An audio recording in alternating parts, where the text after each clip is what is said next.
Before we begin this episode, I'd like to recognize the Harsh Rules Patreon supporters that help make content like this possible. If you'd like to support the channel, head over to patreon.com/harshrules to learn more. And once again, thank you for your support.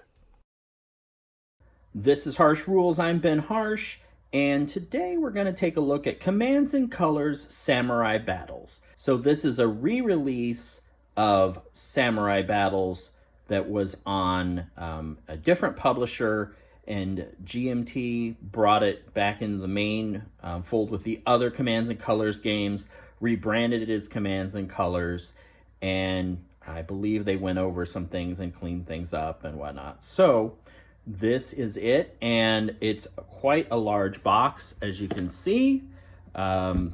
Inside you've got 40 battle scenarios, and checking out the back of the box, we can see here's your usual indicators: 14 and up, 2 players, about an hour playtime for each scenario. Complexity is medium, and let's take a look at what's inside the box.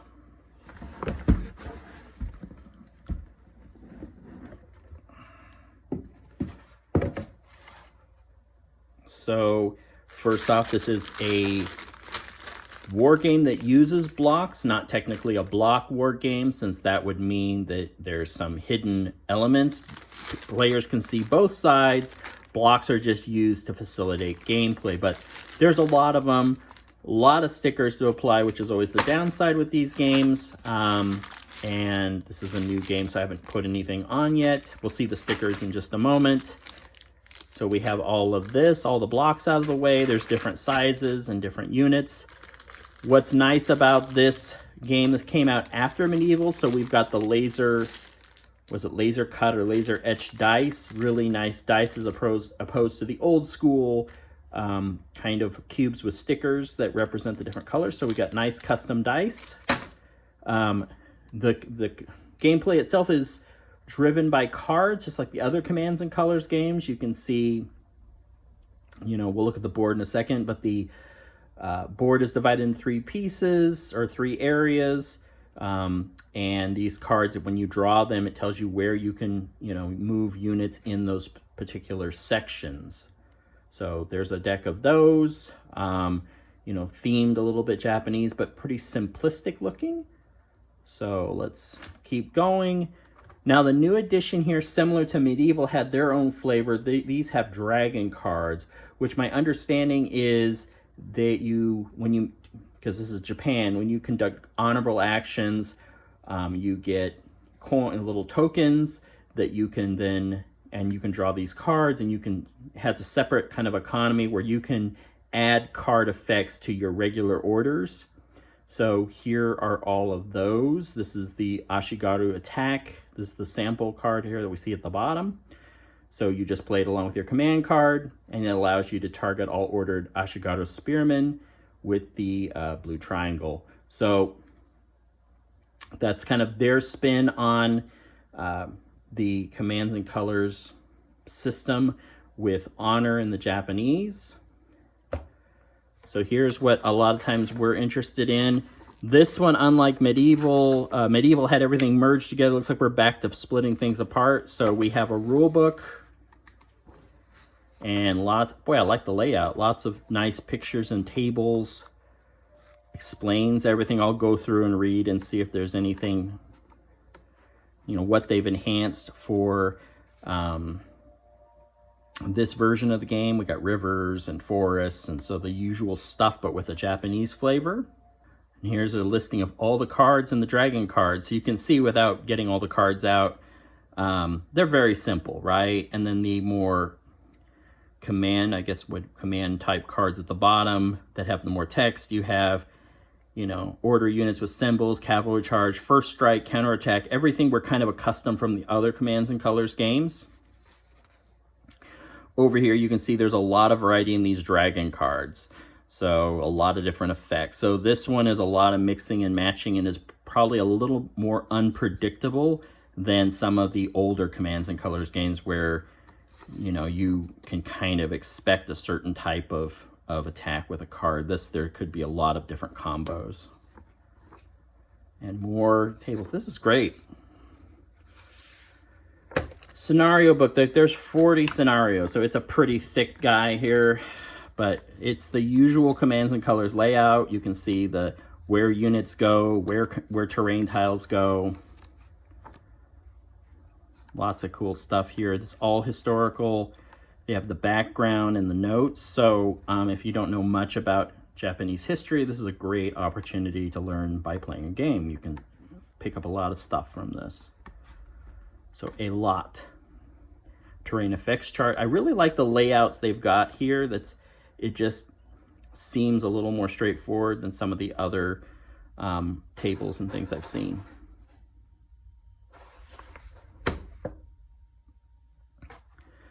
Here are the stickers. So very simple little art with the symbols. So we got a bunch of stickers. So there's a crap ton of stickers to put on, right? Here is the reference cards, which really like these. These look great. It tells you how many blocks. Looks like they're still using the standard 4 blocks. Flip it over, you can see some of these, like infantry leaders and stuff, have 1 block, and they have bodyguards. Oh, that's cool. So they have a lot of stuff, but really nice layout on this. Here is the flags, and here are the honor tokens, honor and fortune tokens. So there's that, and then here's some of the, peel these guys out of here. Here is some of the terrain tiles. We got forest. Let's flip it. Whoop, they're already falling out. God, oh boy. So yeah, they come out pretty easy. Here's some rivers.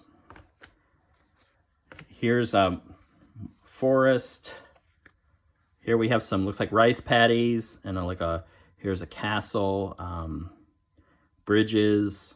Really like the design on some of this. Here's hills and camps and things. Wow. But yeah, they are definitely easy to come out. Now, the board itself is very simple. You have the tan. We'll take a look at it. It's a nice mounted board. So you got that going for it. But most of this is it has some, Japanese, looks like woodblock print art on the side. But it's pretty straightforward, right? We got the logo in the center. It's all green. When you add the terrain tiles, that sets it up. I don't know if I can get this out in this frame, but we'll take a little peek at it. So, and as usual, I have it upside down. But you get the idea. It's green, bordered by this tan with some art on one side. The 3 sections are laid out. This is all standard commands and colors fare. So that's pretty cool. But that is, I got to pick up all these pieces now and whatnot.